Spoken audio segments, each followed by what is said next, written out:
I cannot believe you are shooting a Leafs Sabres LFR in the middle of a Jays World Series game. It's called dedication, man. Wow, that's crazy. Anyway, intro's done. I'm gonna go watch the game. Have fun. Let's go! It starts with an A and ends with anxiety. Off the charts levels of passion. That's just a nightmare.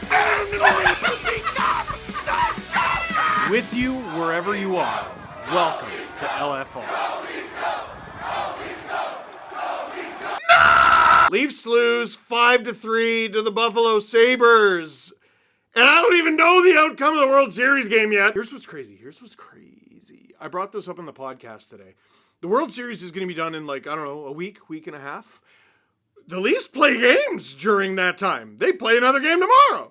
I don't know if anyone cares. How many of the people watching this video right now are getting their recap of the game from this video and never watched it? Or you watched the first period and then the game started. Anyway, the Leafs are going to play a bunch of games and then win or lose, the World Series will end. And my question is, when fans start paying attention after the World Series is won or lost, what will the Leafs look like? Are fans going to be like, wow, that was fun. They're 3-8-1. I sincerely hope not, but tonight was bad and got better and got worse. Let's talk about it. But first, hey!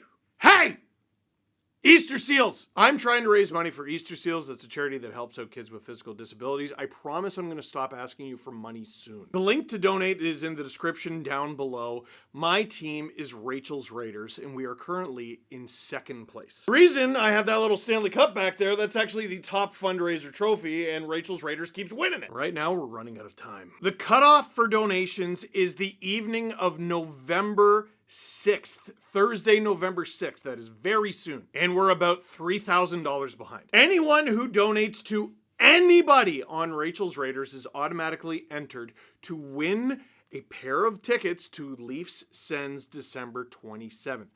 Any dollar amount. Just donate. And I'm going to ask you, you don't have to donate to me. I'd be happy if you donated to anybody on Rachel's Raiders, because there's a lot of people who are trying to reach the $1,000 threshold. We're all trying to hit $1,000. So if you can donate, great. Link in the description down below. I promise I'll stop asking you soon, but not yet. Okay, how to talk about that game. The Leafs have a back-to-back against the Buffalo Sabres, and it's a mess. The start time of both games got changed because of the World Series. This game got moved up, I think, half an hour. And then tomorrow's Hockey Night in Canada game is at 5. Because apparently there is a huge difference between the World Series and the 9th regular season game for the Leafs. The Leafs head into this game reeling. They're not playing well and they're not winning. And they head into this game without Chris Tanev. We knew that. Without Morgan Riley. We didn't know that. And by the end of the game, without William Nylander. Buddy, they are in one. On Saturday,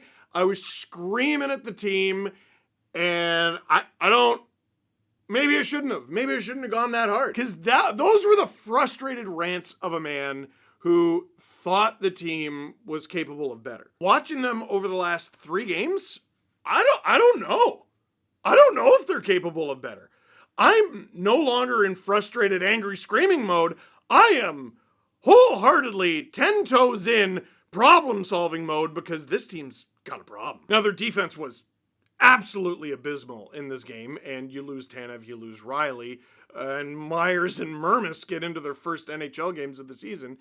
Yeah, that makes sense. Mermis, who is a player I like, was awful. I mean, who was good? The correct answer is Oliver Ekman-Larsson was good, but their whole D-core had a really rough night. There were some nice moments. Jake McCabe for the full 2-minute 5-on-3 kill. That was awesome. Started to get a little physical at times. That was awesome. The pace to the start of the game, awesome. The amount of goals the Leafs allowed, not awesome. It went Sabres goal, oh no. Nylander breakaway goal, lol. Sabres goal, immediately. Matthews gets a power play goal from the Matthews spot, a horrible angle, a Draisaitl-like terrible angle, and he buries it old school.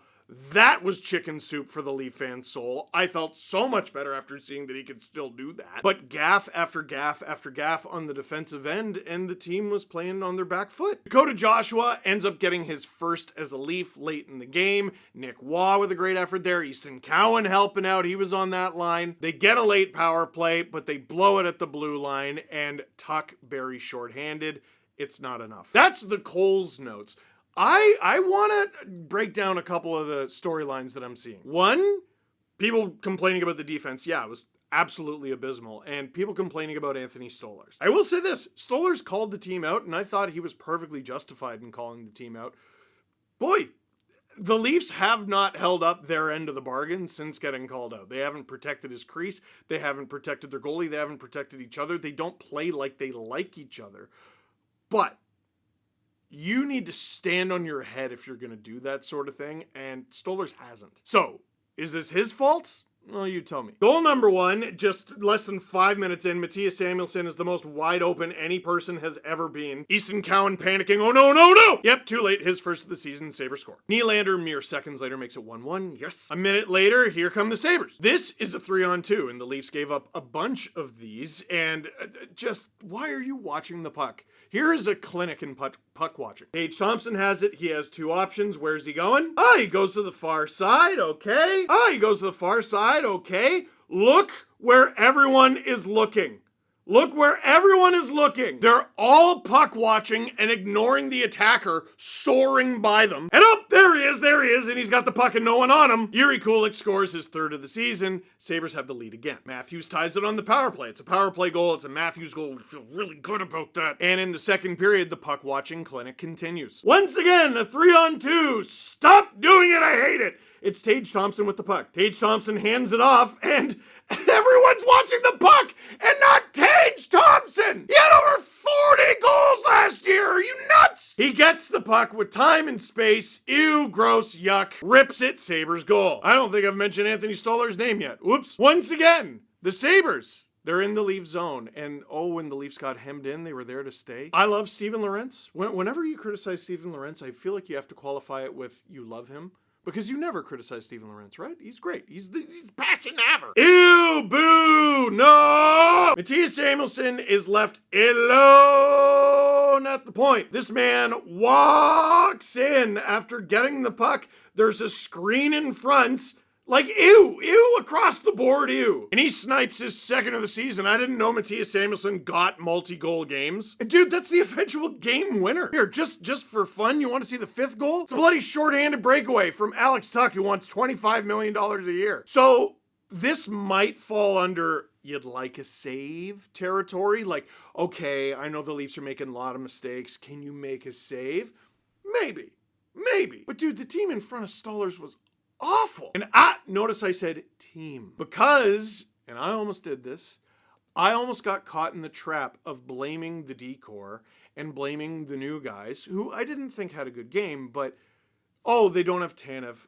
They don't have Riley. That's why the D was bad. For the 2 3-on-2s that I showed you, both D-men are back. Who left Samuelsson alone on his first goal? A forward. Who left Samuelsson alone on his second goal? A forward. I mean, it was OEL flubbing it on the power play there at the end, but he had a really good game. The pass to Nylander for the breakaway was stupid. OEL's having such a throwback year. He looks miles better than he did last year. And now all of a sudden he might become one of their most important pieces because everyone's hurt. Michelli had an unreal chance to tie it. Nylander leaves the game late. We have no idea what his fate is, and they play tomorrow. Every single thing is bad news right now for the Leafs. The only silver lining, Joseph Woll is coming back soon. That, people kept asking me, like, I know something. I gotta tell you something, no one knew anything. It was also one of those things where you don't try to find out. Woll was away from the team. We don't need to know why. All we need to know is that he was away from the team. But I did start to wonder, especially with Stolarz getting increasingly frustrated, when's he coming back, though? Well, he's rejoining the team. He's going to resume practices. He's going to be on the ice. And that means that games can't be in the too distant future, you would think. I was getting really worried about that. I'm super happy to hear he's back. We could use good news in Leafland right now. Blue Jay land is a different land, by the way. We're cool there. A few things. Cowan giveth, Cowan taketh away.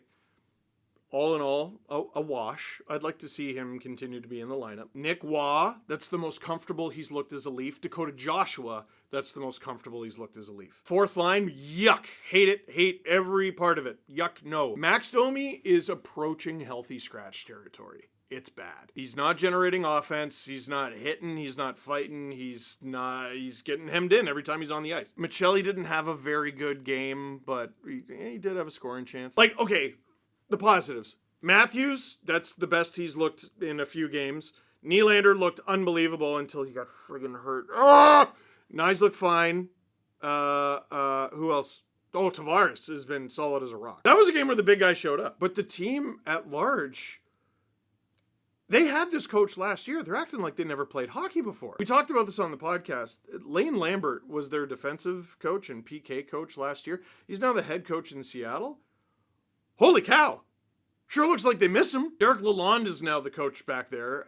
He did a great job when he was an assistant with Tampa. He was then the head coach of Detroit and was awful. But when he was an assistant coach, which is the job he's doing here, he was great. Here's the thing. Everyone's saying it's early, it's early, it's early.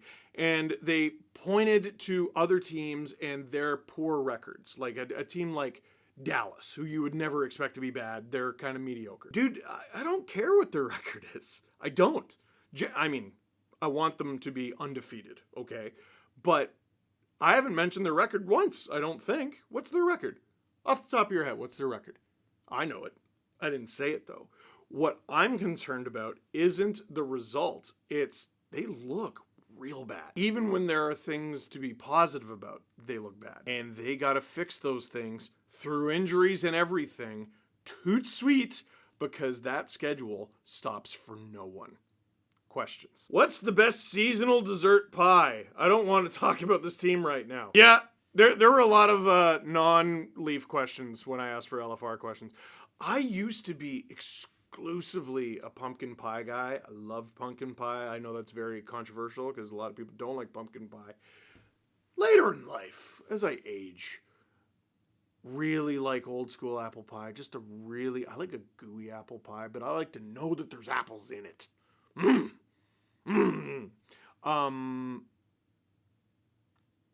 was going to say key lime pie. No, lemon meringue is what I was going to say.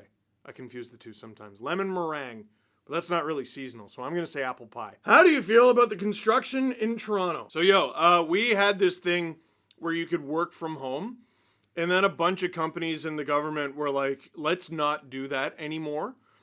And I started driving to the show in Toronto. I started driving from the suburbs into Toronto after they made that decision. And I just got to say, to everyone who made that decision, I hate you. From the bottom of my heart, step on a Lego, you suck.